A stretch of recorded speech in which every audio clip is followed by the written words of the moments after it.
A little boy named Jacob decided to check on an old lady who lived near him after he realized her lights had been off for days in the middle of winter. An 11-year-old boy named Jacob lived in a trailer with his parents. They struggled financially, as both his parents were minimum wage earners. While his parents were at work, Jacob would often walk around their neighborhood, as he had many friends that lived nearby. Every day, he and his friends would pass by the large property of an old woman who lived alone. She lived in a beautiful house, but it was not well kept, as no one would visit the old lady to tend to her house. After a couple of days of walking and playing with his friends near the old woman's property, Jacob realized that her lights were constantly off even at night. Do you notice that Mrs. Jacobson's lights have been off for a couple of days now? Do you think we should check on her? He asked his friends. Don't be silly, Jacob. Why would you walk into a big scary house with no lights on? There might be ghosts in there, one of his friends replied. Mrs. Jacobson doesn't leave her house, and we haven't seen anyone visiting to pick her up either. Something bad might have happened to her, Jacob insisted. You've gone mad, Jacob.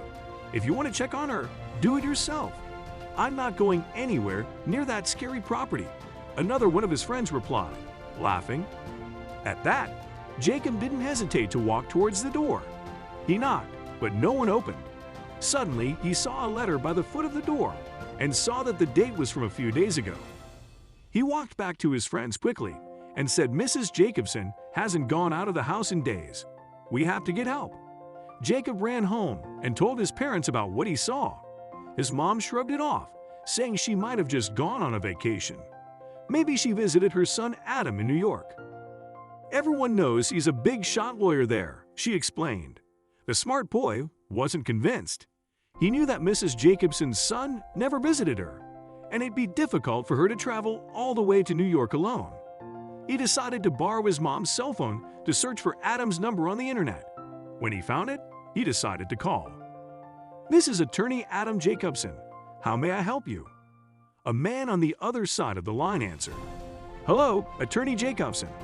This is Jacob from your neighborhood in Wisconsin. Is Mrs. Jacobson your mom there? He asked. Hi, Jacob. No, I have not spoken to my mom in a month. Is something wrong? Adam asked. Well, I pass by her house every day, and for the past couple of days, I noticed the lights were off, even at night. I wanted to check if you knew about anything going on. I want to make sure she's okay, Jacob replied. What? That's not possible. She's supposed to be home. Can you do me a favor, Jacob? Can you please check on her for me? There's a spare key under the flower pot by the door. I'll take the next flight out of New York to get there, Adam said, suddenly worried about his mom. After explaining to his mom that Adam had not spoken to his mom in a month, they both decided to check on Mrs. Jacobson. They ran there and found the key. Once they opened the door, they immediately felt cold. The heater was not on despite the snow being heavy outside. Mrs. Jacobson. Jacob called out. Help! He heard someone whisper from the living room. Startled, he clung to his mom, who led him to the living room. There, they saw Mrs. Jacobson bundled up in a blanket on the couch. Mrs. Jacobson, Jacob's mom said, rushing to her. She took off her coat and wrapped Mrs. Jacobson in it. As she was shivering, Jacob bit some more blankets, his mom instructed. Once they've covered her with things that could warm her, Jacob's mom made a cup of tea and a sandwich that Mrs. Jacobson could eat. She looked frail and weak, as if she had not eaten anything for days.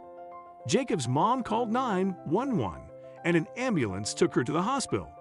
Jacob and his mom accompanied her there, updating her son about what was happening. As soon as she felt better, Mrs. Jacobson began to talk. Thank you for saving my life, she said. I had not eaten anything proper in a few days. When the electricity went out a couple of days ago, all I could eat were biscuits and the juice I had left in my pantry. After a while, it got too cold inside, and I was so hungry that I couldn't move. I ended up lying down on the couch, praying that someone would find me, she explained. What about your son, Mrs. Jacobson? Why didn't you call him? Jacob's mom asked. Well, I did not want to ask him for any money. I didn't want him to think of me as a burden. I thought I could wait for my pension money to arrive at the end of the month, but I couldn't make it without food. I was exhausted, she explained. Without realizing it, Adam was standing by the door as she said this. "Mom," he cried, "you could have called me right away. I'm so sorry for not checking on you and for neglecting you." Adam said, sobbing, "I've been so busy with work that I completely ignored my responsibilities to you as a son. I'm sorry, Mom. Please forgive me." "Don't worry, Adam. Jacob and his mom, Annie, helped me right in time. Because of them, I'm alive," Mrs. Jacobson said with an appreciative but weak smile on her face, as she was still recuperating. "Yes, and I will forever be grateful. Thank you for checking on my mother and for making sure she recovered."